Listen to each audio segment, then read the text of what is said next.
A day in my life as a burikat na abot sa Mindanao. Di joke lang. Samahan nyo lang ako sa vlog na to dahil sinisipag ako mag a day in my life. Unang gawi sa umaga ay mag-check ng mga motor. Kung dati ang gawi ko ay mag-check ng emails, hindi na ngayon. Iba na ang ginagawa ko. Gawaing bading na ang inatupag ko ngayon. Maglilinis ako ng panggilid ng motor ko ngayon. Naglinis na din ako kahapon nung isa, pero dahil madami naman itong motor ko at nagdadrag na din tong isa, kailangan na rin talagang linisin bago pa lumala ang problema. Syempre, para makatipid ay sinikap ko talagang matuto maglinis ng panggilid. May mga tropa naman akong mekaniko na nakikita ko kung paano nila ginagawa at syempre, nagtatanong din ako kapag hindi ako sigurado. Itong linis lang din naman ang ginagawa ko dahil baka imbis na makatipid, mapagastos pa ako kung magmamarunong ako sa ibang gawain sa motor. Anyway, bago naman itong mga motor ko, kaya wala pa masyadong aberya kundi itong mga panggilid lang na kailangan linisin. Kadalasan pala ng mga need palitan kapag ka nagdadrag ang motor ninyo ay itong slider at bola. SeaWorks nga pala yung gamit ko dahil Japan technology ito, mura, tsaka quality. Pero syempre kailangan din talaga linisin dahil nga sobrang dumi na talaga ng panggilid natin yan sa loob. Makikita nyo yan mamaya. Dahil nagmamarunong ako, nung nakaraan, ginamitan ko ng impact wrench itong screw dito. Dapat pala kinamay lang daw, sabi ng tropa kong mekaniko. Di nabilog tuloy at hindi ko na matanggal. Kinailangan ko pang dalhin kay Benji sa Boyax Motor Shop doon sa Tandag. Ayan ha, bongga na yung promotion Benji para tulungan akong baklasin. Pagkatanggal, rekta na ulit sa bahay para ituloy ang paglilinis. Upon checking,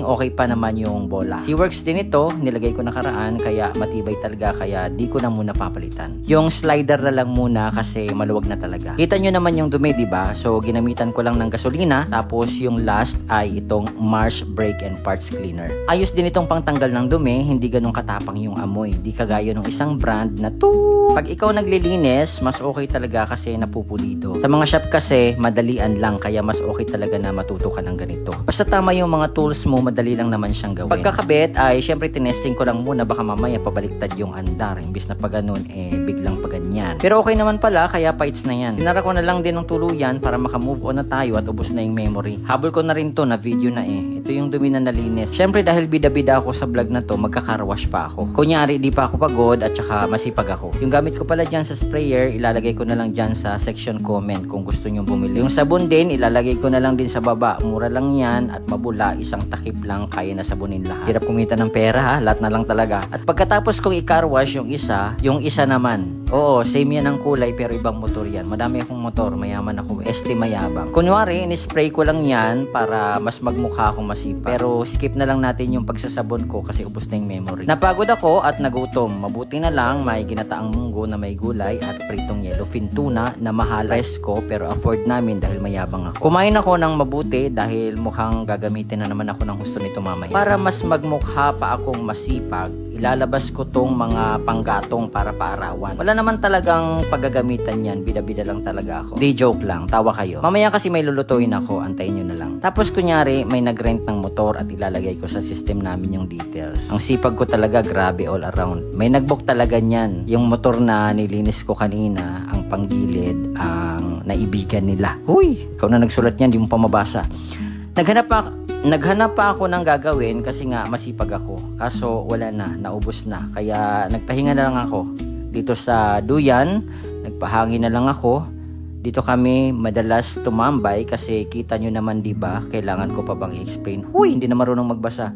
Di joke lang, masarap kasi talaga tumambay dito. Kasi kahit tirik ang araw sa lakas ng hangin, ay kakailanganin mo pa ng kumot. Ano daw? Masarap kasi talaga tumambay dito kasi kahit tirik ang araw sa lakas ng hangin ay kakailanganin mo pa ng kumot. Sus, Diyos ko, yun lang pala. Puro puno at ingay ng mga nagsasayawang dahon ng mga puno at huni ng mga ibon ang maririnig mo.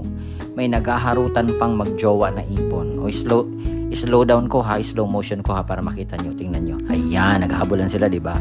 Ito na nga yung lulutuin ko. Libre lang tong saging na to. Basta may itak ka at saging ang kapat. Ano daw? Libre lang tong saging na to. Basta may itak ka, tapos may saging ang kapitbahay mo, solved ka na. Di joke lang. Bigay talaga to, di nakaw. Maniwala kayo, bigay lang to, promise. So ilalaga natin to. Tama ba? Isasaing o ilalaga? Basta, mauubos na yung memory. Yung mga binilad kong kahoy kanina, yan, yung gagawin natin ay gagawin natin siyang panggatong. Okay na magluto sa kahoy para makatipid. Madali lang naman lutuin tong saging. Habang nag-aantay na maluto, dito muna kami sa aming garden. Iba-iba ang mga tanim namin dito. Ano? Iba-iba yung mga tanim dito pero maliliit pa kasi nga tag-ulan pa rin. Nasira ng ulan yung mga seedling namin. Di ba kayo naiinggit sa view na yan? Ayan oh, di ba? Bakuran lang namin yan. Ang sarap ng hangin dyan, di ba? O maya-maya ay naluto na yung saging. Ay, hindi pa pala. Ito pa lang. Yan, ililipat ko na siya sa lagayan. Malamang nakikita nyo naman, di ba? Ay, naku, napakahirap mag voice over. Yan, bilisan ko na para hindi maubos yung memory natin. Tapos magsasalang tayo ulit ng tubig para naman sa pasta. Eh di wow, kala mo talaga. Sinet up ko muna ang camera tapos kinuha ko ang saging para mainggit kayo ulit. Kakainin ko siya habang nagpapahinga. Tapos pakinggan nyo na rin muna yung chismisa namin ng ate ko. Hangin, lamig. Kahit tanghaling tapat, no? Ito na yung pasta di fruta del Carmen y Ilonggo Buli mo. Haba ng pangalan.